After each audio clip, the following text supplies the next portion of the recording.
Nabi SAW bersabda, innama ana mru'un magbud yushiku ayyatiya rasulu rabbi faujibu wa ana tarikun fikum astaqalain ma in tamassaktum bihima lan tadillu ba'di abada. Aku ini adalah seorang manusia biasa yang bentar lagi aku mati. Mungkin sebentar lagi datang utusan Tuhanku, dia akan menjemput rohku dan aku akan mengiyakan undangannya.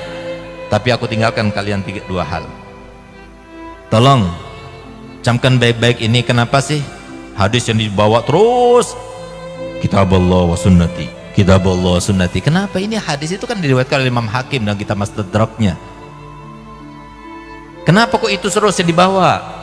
Kenapa hadis yang justru diriwayatkan oleh Imam Muslim yang lebih sahih, lebih kuat derajat kehadisannya, kesahihannya daripada hadis yang Imam Hakim itu? Rasulullah mengatakan kitab Allah wa itrati ahli baiti. Kitab Allah, pegang teguh Al-Quran dan keluargaku. Kenapa Nabi SAW mengatakan demikian? Jawab, kenapa? Ada apa? Lalu kenapa Nabi SAW di akhir hadis itu beliau mengatakan uzakirukumullah fi ahli baiti, uzakirukumullah fi ahli baiti, uzakirukumullah fi ahli baiti. Aku ingatkan kalian ya, aku ingatkan kalian lah terkait dengan keluargaku. Hati-hati, mereka keluargaku, mereka cucuku. Dan Nabi SAW berkali-kali mengatakan, aku ini adalah manusia biasa sama seperti kalian. Subhanallah, ambil satu contoh, lihat bagaimana orang yang memuliakan dan tidak memuliakan. Ini contoh yang sangat luar biasa terkait dengan akhir zaman ini. Ada sebuah cerita yang fakta, bukan cuma cerita yang khurafat, di mana ada seorang syarifah punya anak 3. Gak beruntung yang hartanya itu bersambung dengan zuriat Nabi. Beruntung mereka yang mempunyai perhatian kepada zuriat Nabi. Nabi SAW sendiri bersabda dalam hadisnya, man sona'a ma'rufan li bani Abdul Muttalib walam yujazihi fa'ana ujazihi yawmal qiyamah. Barang siapa yang melakukan suatu kebaikan bagi Bani Abdul Muttalib, siapa sekarang? Ya para habaib di cucunya Nabi. Maka aku nanti membalasnya pada hari kiamat. Subhanallah, ini ada cerita. Tapi jangan ditiru. Ada habib, memang nggak punya dia, tapi dia malu mau minta-minta. Dan sifat habib yang paling kental, sifatnya orang Quraisy itu begini, merendah kepada orang, paling anti. Kalau semua ada habaib yang seperti itu, terkontaminasi. Itu habaib yang terlumuri, itu namanya. Kalau habaib yang asli enggak. Coba lihat bagaimana orang Quraisy. Kenapa sih orang Quraisy itu kalau jalan tuh harus pakai budak? Kenapa? Karena takut sampai jatuh sesuatu barang, dia nggak mau menunduk, itu nggak mau. Dia perintahkan itu yang namanya budaknya, iya kalau jatuh sesuatu yang nggak berharga, walaupun yang jatuh itu satu karung isinya dinaran, ribuan dinar, nggak diambil sama dia, diambil oleh budaknya. Dari saking merasa nggak mau merendahkan diri di depan orang. Itu sifat daripada habaib yang asli. Subhanallah, bagaimana Nabi kita Muhammad SAW kemudian mengajarkan kepada kita untuk menghormat, memuliakan mereka, sampai lihat bagaimana perhatian Nabi kepada mereka. Ini sambil contoh, ambil pelajaran tapi jangan diambil contohnya. Ada orang habaib, dia nggak mau minta-minta, apalagi sampai nipu-nipu, nggak mau. Tapi apa? Dia mau makan, dia berusaha kerja nggak dapat uang, dia cari kerjaan nggak dapat kerja, sementara dia dan keluarganya harus makan. Sehingga apa? Dia datang kepada seorang pedagang penjual barang-barang kelontongan seperti apa, beras ya, sembako itu ya. Dia datang, Ji, saya mau beli berasnya Ji, tapi saya nggak punya uang, mau nggak Ji saya beli pakai kertas ini? Itulah saya katakan tadi, jangan ditiru tapi gitu. Apa isi kertasnya? Hutang kepada datukku Nabi Muhammad SAW. Hutang kepada datukku Nabi Muhammad SAW. Masya Allah, haji itu bilangnya, Masya Allah Bib, dicium kertasnya itu. Ambil Bib, ambil. Taruh di paku. Biasa kan pedagang itu kan, notanya taruh di paku, nanti taruh lagi, nanti satu hari dihitung, tulis. Kesian deh mereka. Apalagi pas sudah capek-capek, nggak berharga lagi. Sudah capek-capek, nggak berguna lagi untuk Nabi Muhammad. Lebih kesian lagi. Hidupnya susah, pengen mikirkan duit, cari duit terus, tapi duitnya nggak berharga. Subhanallah. Numpuk. 1, 2, 3, datanglah istrinya, kamu itu dibohong-bohongi. Biasalah perempuan gitu. Dia itu begini, enggak, sampai timbul juga keraguan. Namanya juga seseorang Makanya kalau setan ya, setan yang nggak kelihatan itu kan luar biasa ampuhnya ya di dalam membisiki seseorang, apalagi setan yang luar biasa yang kelihatan itu. Nah, setan sekarang yang banyak kelihatan itu menjelma ya perempuan, apalagi istri gitu. Bahkan menjelma kiai juga banyak, habaib juga banyak gitu. Hati-hati. Nah, makanya kan mereka itu bukan toladan, bukan toladan kita Nabi Muhammad. Selain Nabi Muhammad, maka ada syaratnya. Kalau mereka sesuai dengan ajaran Nabi Muhammad, toladan kita juga. Tapi kalau nggak sesuai dengan ajaran Nabi Muhammad, bukan toladan. Kenapa? Toladan kita adalah Nabi Muhammad sesuai dengan perintah Allah. Laqad kana lakum fi Rasulillahi uswatun hasanah. Siapapun orang alimnya, kalau dia itu tidak berjalan sesuai seiring dengan ajaran Nabi Muhammad, bukan toladan kita, tapi Nabi Muhammad adalah toladan kita. Subhanallah, timbul keraguan dalam hatinya. Iya juga ya, jangan-jangan saya ini bohong ini. Subhanallah, malam harinya bermimpi Nabi Muhammad SAW. Pedagang itu bermimpi Nabi Muhammad. Coba lihat, diperhatikan Nabi Muhammad. Di dunia sudah dibalas oleh Allah, oleh Nabi Muhammad SAW. Apa kata Nabi Muhammad? Ji, kamu itu mau aku bayar di dunia apa di akhirat nanti? Sampai kamu itu meragukan saya tidak akan membayar hutangmu. Bangun tidur dalam keadaan menangis. Masya Allah, udah itu dia ambil sertifikat tokonya itu, dikasihkan sama Habib itu, isi tokonya, sak tokonya dikasihkan. Kali ada yang mau melakukan gitu, kirim ke Bangil sana, kirim ke saya gitu. Masya Allah, coba lihat, diperhatikan. Ada lagi satu cerita, ini terkait dengan akhir zaman. Hati-hati, jangan sampai kita tertipu. Makanya kenapa Allah Ta'ala mengatakan wala taghurrannakumud dunya wala yaghurrannakum billahil ghurur. Jangan tertipu dengan imamah ini, jangan tertipu dengan rida ini, jangan tertipu dengan gelar kita sebagai Habib, sebagai kiai, sebagai panutan. Jangan tertipu. Bisa jadi itu adalah sebuah triknya setan untuk menjerumuskan kita. Coba lihat bagaimana ada seorang syarifah punya anak 3, suaminya meninggal, dia nggak bisa bekerja, nggak ada warisan, sehingga kemudian karena terpaksa nggak ada yang bantu. Nah ini harusnya kita cari. Ada mereka zuriat Nabi yang dia itu mau minta malu, mau kerja, dia nggak dapat kerjaan. Nah yang semacam itu kok dibantu, itu langsung nyambung kepada Nabi Muhammad SAW. Subhanallah, terpaksa nggak ada yang dimakan. Seorang ibu ibanya kepada anaknya, dia keluar. Yang paling mengetahui dengan ilmu terkait dengan kemuliaan dan kebaikan kan para ulama. Datanglah dia kepada seorang mufti di tempat itu, di negara itu, tepatnya di Irak ini terjadinya. Datang mufti, saya ini syarifah zuriat Nabi, suami saya baru meninggal, saya punya anak 3 perempuan semuanya, nggak bisa kerja kami, dan nggak ada yang bisa dimakan sekarang ini. Kami ingin meminta bantuanmu, ulurkan bantuanmu untuk kami. Apa jawaban kiai?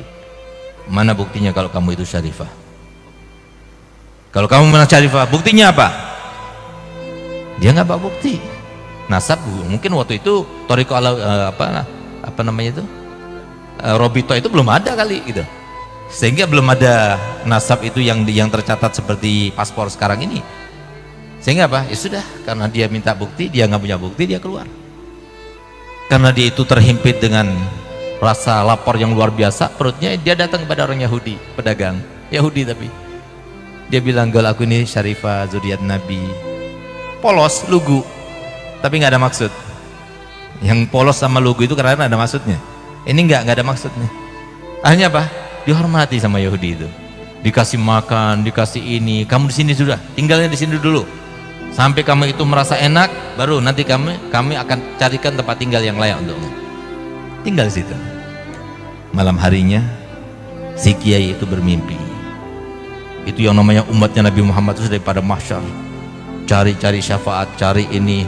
Terus di situ ada surga, ada pintu-pintu surga, bahkan ada sebuah hotel atau sebuah rumah surga yang sangat mewah, yang sangat indah. Maka kemudian dia berharap itu adalah milik dia. Maka kemudian dia tanya, "Ya Rasulullah, itu milik siapa?" "Itu milik umatku." "Aku juga termasuk umatmu ya Rasulullah." "Kamu umatku?" "Ya, mana buktinya?" kata Rasulullah. Takutnya kita seperti itu, Pak. Mana buktinya kata Muhammad? Mana buktinya kalau kamu umat? "Ya Rasulullah, masa engkau tidak tahu aku ini adalah umatmu?" "Kenapa ketika cucuku datang kepadamu Kemudian dia mengaku sebagai cucuku. Kenapa kau masih tidak percaya dan kamu mengatakan pada dia dan melukai hatinya dengan mengatakan, mana buktinya kalau kamu syarifah? Ya Allah, kata-kata semacam itu sampai kepada Nabi Muhammad. Kita sudah lupa bahwasanya Nabi Muhammad SAW setiap hari Kamis sebelum amal kita dilaporkan kepada Allah Ta'ala, disodorkan dulu kepada Nabi Muhammad. Entah apa yang akan dilaporkan besok ini, hari Kamis besok, apa yang akan dilaporkan seminggu ini kepada Nabi Muhammad. Kata Nabi Muhammad, kalau aku melihat amal umatku baik, aku bersyukur, aku tersenyum karenanya. Dan semoga kita selalu menjadikan Nabi Muhammad selalu tersenyum pada kita. Tapi kalau amal yang disampaikan kepadaku, yang disodorkan kepadaku daripada amal umatku tidak baik, aku akan mintakan ampun. Dimintakan ampun setiap minggu. Kemudian begitu kepada cucunya Nabi Muhammad, begitu perhatiannya kepada cucu Nabi Muhammad. Subhanallah, coba lihat, hanya kata-kata saja tapi diingat oleh Nabi Muhammad. Kalau kita ini, Pak, ini saya punya anak ini, dia sebetulnya nggak mau ikut, tapi saya biasa pergi sama anak saya supaya dia itu keluar, ada PD dan sebagainya. Kalau semua tadi dihormati, dimuliakan sama Haji Bayu, saya senang. Tapi kalau semua saya datang sudah diundang Haji Bayu, begitu anak saya datang disengkat kakinya jatuh tersungkur, kira-kira saya mau nggak diundang lagi sama Haji Bayu? Nggak bakalan mau saya. Itu kenapa? Nggak bakal saya mau balas, karena saya punya ilmu. Tapi kan saya kecewa, Masya Allah Haji Bayu, setiap saya mulai khutbah pasti saya doakan panjang lagi doanya, anak saya dijatuhkan begitu. Kan kecewa saya. Itu saya. Bagaimana dengan Nabi Muhammad? Subhanallah, coba lihat. Kemudian apa? Dia bangun dari tidurnya dalam keadaan menyesal. Lalu apa yang lakukannya? Dia pergi ke toko Yahudi itu, orang Yahudi itu. Dia bilang, ada syarifah di sini. Gal, iya. Serahkan padaku. Kenapa harus aku serahkan padamu? Dia itu, aku bantu dia. Gal, pokoknya serahkan padaku. Gal, tidak, saya tidak akan serahkan dia. Saya muliakan dia, walaupun dia tidak seagama denganku, saya muliakan dia. Sudah, serahkan pada saya akan berikan harta yang banyak kepadamu. Gal, tidak, saya tidak akan berikan. Kenapa? Ketahuilah bahwasanya surga yang kamu lihat di dalam mimpimu itu kata Nabi Muhammad, itu adalah untukku. Berkat perhatian kepada Nabi Muhammad, seorang Yahudi yang keluar daripada Islam, tapi Nabi Muhammad datang kepadanya, dan berkatnya dia itu perhatian pada cucunya, sampai kemudian dapat hidayah. Berkat apa? Perhatiannya pada cucunya Nabi Muhammad SAW. Ini orang alim, ini kiai, ini mufti, tapi lihat bagaimana perlakuannya kepada cucu Nabi Muhammad. Hanya seperti itu, minta bukti, nggak langsung percaya, sampai melukai perasaannya Nabi Muhammad. Bagaimana kalau sampai memfitnah? Bagaimana kalau sampai menghujat? Bagaimana kalau sampai menggibah? Bagaimana kalau sampai membunuh karakternya dan sebagainya? Na'udzubillah. Apa tidak akan hancur? Padahal Nabi SAW telah bersabda, qaddimu Quraisyan wa la tataqaddamu wa illa fatahlaku, kata Nabi Muhammad. Hendaknya dahulukan Quraisy, utamakan orang Quraisy. Jangan kamu itu mendahului mereka, jangan jadikan mereka itu saingan. Kalau itu kamu lakukan, jangan salahkan kalau akhirnya kamu binasa. Sehingga kita lihat sekarang banyak para kiai, orang alim, minta maaf, yang hilang karismatiknya, tidak diikuti oleh pengikutnya. Bukankah itu sebagai bentuk balasan daripada apa yang diucapkan oleh Nabi Muhammad SAW? Harusnya mereka yang paling cinta pada zuriat Nabi, mereka yang dikenal dengan ilmu, mereka yang paling tahu dengan ilmu. Semoga kita semua termasuk mendapatkan kemuliaan Nabi Muhammad SAW. Semoga kita termasuk dicintai oleh Nabi Muhammad SAW. Semoga kita termasuk yang benar-benar menjalankan perintah Nabi, bahwa saya mendidik anak-anak kita dengan 3 hal: mencintai Nabi Muhammad, mencintai keluarga Nabi Muhammad, dan juga mencintai Al-Quran. Ya Allah, jadikanlah kami termasuk yang perhatian kepada 3 hal itu, sehingga anak-anak kami termasuk yang selamat daripada fitnah akhir zaman. Ya Allah, selamatkanlah kami semua ya Allah. Jangan biarkan kami keluar di tempat ini kecuali masing-masing di antara kami telah bermimpi Nabi Muhammad SAW dalam tidurnya sebelum meninggalnya, sehingga nanti di akhirat dia akan berjumpa dengan Nabi Muhammad SAW. Sebagaimana beliau bersabda, man ra'ani fil manam fasayarani fil yaqda. Siapapun yang melihatku dalam tidurnya, maka pasti dia akan melihatku dalam keadaan nyata. Ya Allah, berikan kenikmatan itu kepada kami semua ya Allah. Jangan biarkan keluar dari kami kecuali mereka semua yang termasuk dicintai oleh Nabi Muhammad SAW. Ya Allah, jadikanlah, selamatkanlah kami, selamatkanlah keluarga kami, selamatkanlah keturunan kami, selamatkanlah seluruh kaum muslimin siapapun mereka ya Allah, daripada fitnah akhir zaman, fitnah politik, fitnah jabatan,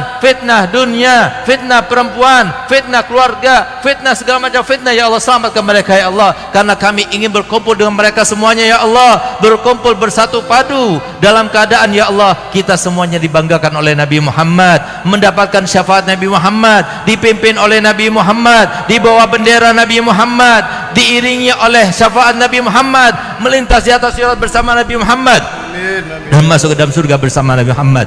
Rabbana atina fid dunya hasanah wa fil akhirati hasanah wa qina adzabannar.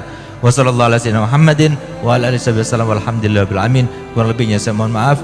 Wabillahi taufiq wa hidayah. Wassalamualaikum warahmatullahi wabarakatuh.